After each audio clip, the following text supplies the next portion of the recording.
Hello and welcome to Everyday Lessons Every Day. I'm David McBee. Based on my book by the same name, this podcast is for those of us who believe in personal growth and want to improve every day. In this 2021 season, the stories come directly from people whose lives have been impacted in a positive way by an everyday lesson that they've learned. This is episode 25. Is this person between me and what I want to do? With Carah Vallejo. Carah, thank you so much for joining us on Everyday Lessons Every Day. Before we jump into your story, could you just tell our listeners a little bit about who you are? Like, are you married? Do you have kids? What do you do for a living? Just give us a feel for who we're listening to. Yeah, you got it. So I am married. My husband and I met 10 years ago, which is part of the story, so that will come into play in just a moment. I have two wonderful children, a boy and a girl. They're in a really fun toddler phase, so everything I do is magic to them, and everything they do is magic to me. It's just a wonderful time for their development, and just everything they're doing is amazing. But I'm not going to go into them because this is about me. And I work as a copywriter for a digital advertising platform. That's a little bit about me. I live in Fort Worth, Texas, and was born and raised here. I have never lived anywhere else. So all of my experiences are rooted here in DFW.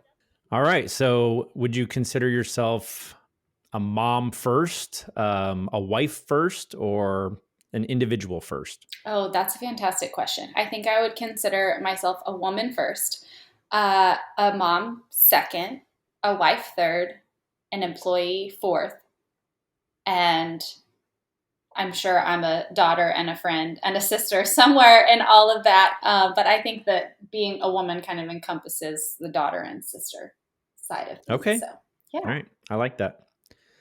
Well, the goal of this season is to hear about everyday lessons. And before you tell me the specific lesson, can you tell us where you found this lesson? Was it a book, a movie, a song? Yeah, absolutely. So I'm actually going to take you back a little over 10 years. Do you mind if I set the scene here? No, go ahead. Okay, so I'm 19 and I'm in a halfway house. Probably not the halfway house that you're thinking. It was actually a snack shack at the halfway point on a members-only golf course. I was the cart girl serving up morning margaritas and breakfast tacos. I remember it being a relatively slow round, and I have a very vivid memory of pulling Bossy Pants by Tina Fey out of my book bag. And from the very first page, I just remember soaking up every word, joke, story, and anecdote that she had to offer. And it is, to this day, my favorite book of all time. And how did that book end up in your bag to begin with? Yeah, so as a kid, I was obsessed with Lucille Ball. And I think that really came in strong later in life with my appreciation of female comedians. I was infatuated with the character Liz Lemon from 30 Rock. I felt like in my young life, that was the first time where there was a character on TV that I could relate to comedically, personally, and she was right there on network television. She wore blazers. She said things like, "He wants to buy me a drink. Well, I already have one. Do you think he'd buy me mozzarella sticks instead?" And so when I heard that Tina Fey had written a book about her life and career, I knew I had to get my hands on it. So I did. Okay. Now, for the moment we've been waiting for, what was the big lesson that you learned from Bossy Pants? Da, da, da, da. Okay, so I'm going to read it to you if that's okay, so I don't jumble her words. She says, "My unsolicited advice to women in the workplace is this. When faced with sexism, ageism, or lookism, or even really aggressive Buddhism, ask yourself the following question. Is this person between me and what I want to do? If the answer is no, ignore it and move on. Your energy is better used doing your work and outpacing people that way. Then, when you're in charge, don't hire the people that were jerky to you." And that moment, reading those words, kind of changed my life. And that's a dramatic phrase, but it's true in this case. And it was a passage that I will never forget reading, never forget where I was, what I was wearing, etc. In that moment. So it was really powerful for me. Were you experiencing a lot of sexism, jerky men in that cart girl role that you were in, and was that impacting you? Oh, yes. So I worked in the service industry a lot. I started at golf courses and in retail, and at one point, I was simultaneously working at the golf course as a cart girl, at the Rangers Stadium as a food runner, and as a retail associate in downtown Dallas. So I would say that there were plenty of people that were jerky to me during that time. But I thought a lot about this passage and how it related to me, again, in my very young adult life, and actually had an example. One time I was counting out change for a golfer, and I didn't give him enough change back. And he said to me, "It's a good thing you're pretty because you're obviously not very smart," and drove away on his golf cart. David, like I said, jerky.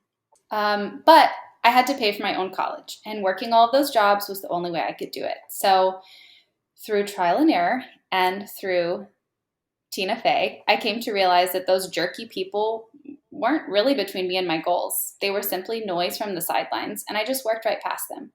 But you know what I thought about today? I had a light bulb thought today that maybe I should have asked that guy to buy me mozzarella sticks because he did say I was pretty. Okay. So it obviously changed the direction of your life in a way that made it easier for you to deal with those jerks and that sexism. Would you say that's something that you're still dealing with today in your career, in your life?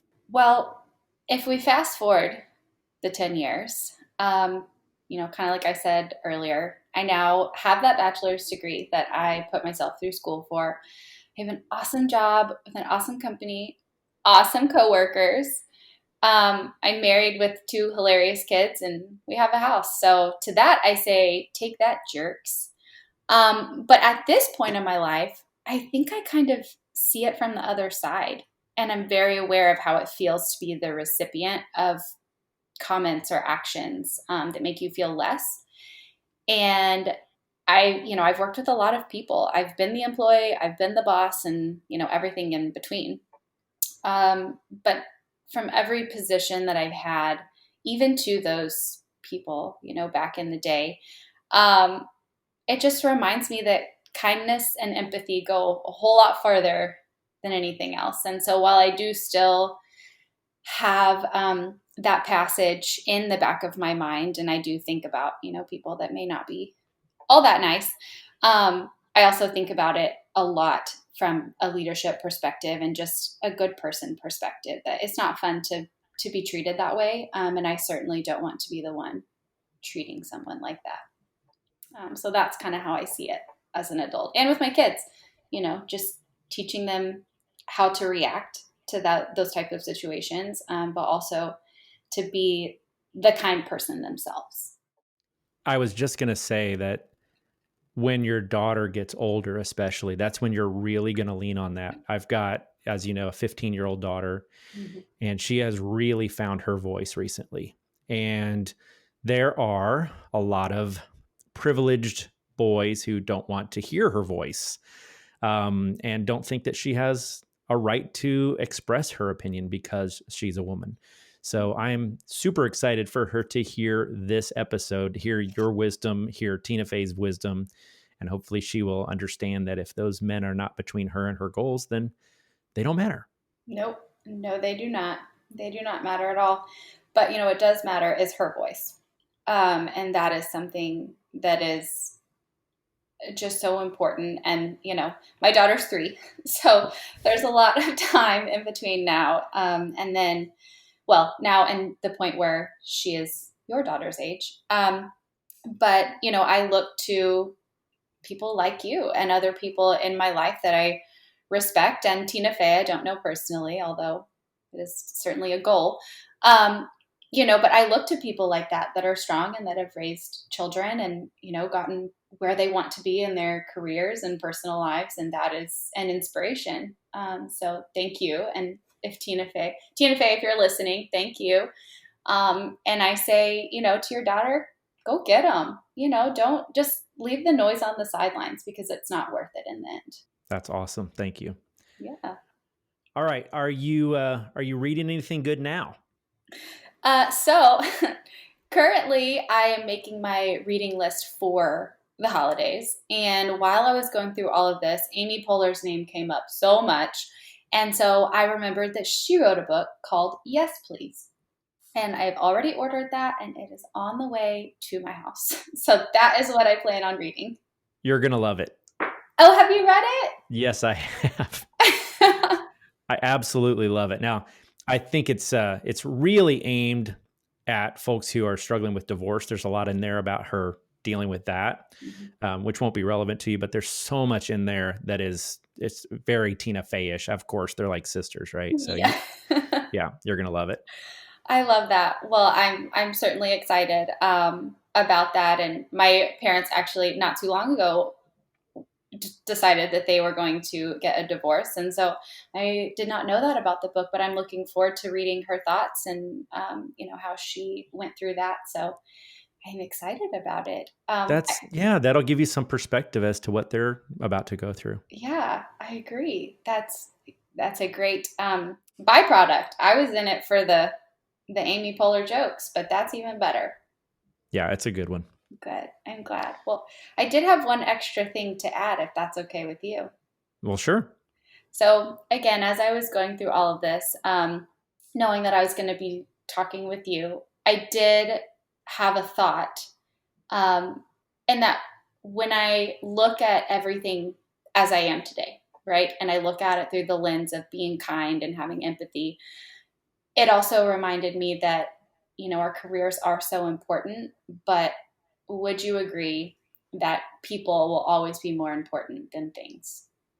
Of course. Yes. And I was reminded of your podcast episode that people are more important than things, and how much I appreciated that episode. So just to tie a nice little bow and come full circle, I would say that Tina Fey has taught me a lot.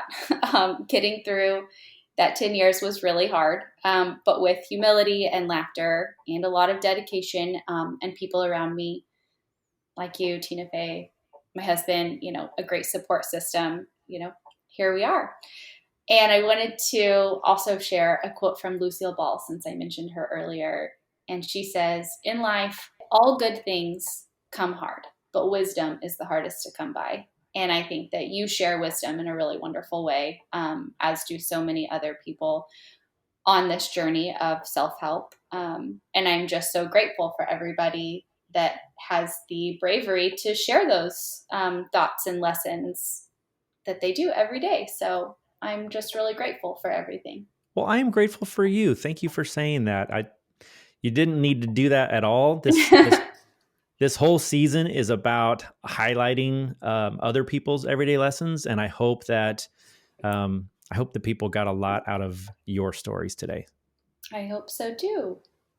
Well, Carah, thank you very much for your time today. I appreciate it, and I look forward to talking to you in January when I get to come see you in person. I know, it's going to be so great. We cannot wait. All right, I'll see you then. All right, thanks, David. You bet. Bye-bye. Bye. Wasn't that a terrific interview? Isn't Carah just a joy? Such a sweetheart. I hope that you got a lot out of this episode, and that the next time you are faced with a situation where someone is talking down to you, disrespecting you, even mistreating you, I hope that you are able to look in that moment and do what Carah said, do what Tina Fey said. Ask yourself, is this person between me and what I want to do? And if they're not, don't let them get under your skin. Don't let them upset you. Don't let them have that win. Just move on with your life and go do great things. And then when you're the boss, don't hire them. I love it. Let me know what happens when you implement this lesson by reaching out to me personally or posting your story on social media with the hashtag EverydayLessonsEveryday. And if you like this podcast, please share it with a friend. Let's see if together we can make the world a better place. Finally, if you or someone you know has an everyday lesson that they'd like to share, I'd love to hear from them. Put us in touch. You can reach me at david@davidmcbee.com. I'll see you next time. Now go out there and do something awesome.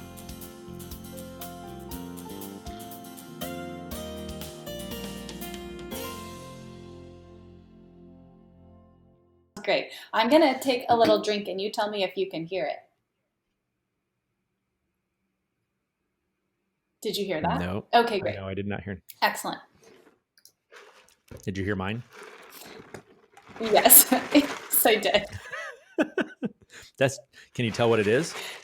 A Sonic cup. Oh, you're close. Chick-fil-A. Yes. How did you do that? It's the ice. I'm an ice connoisseur. It's the small ice cubes that make that sound against the styrofoam cup.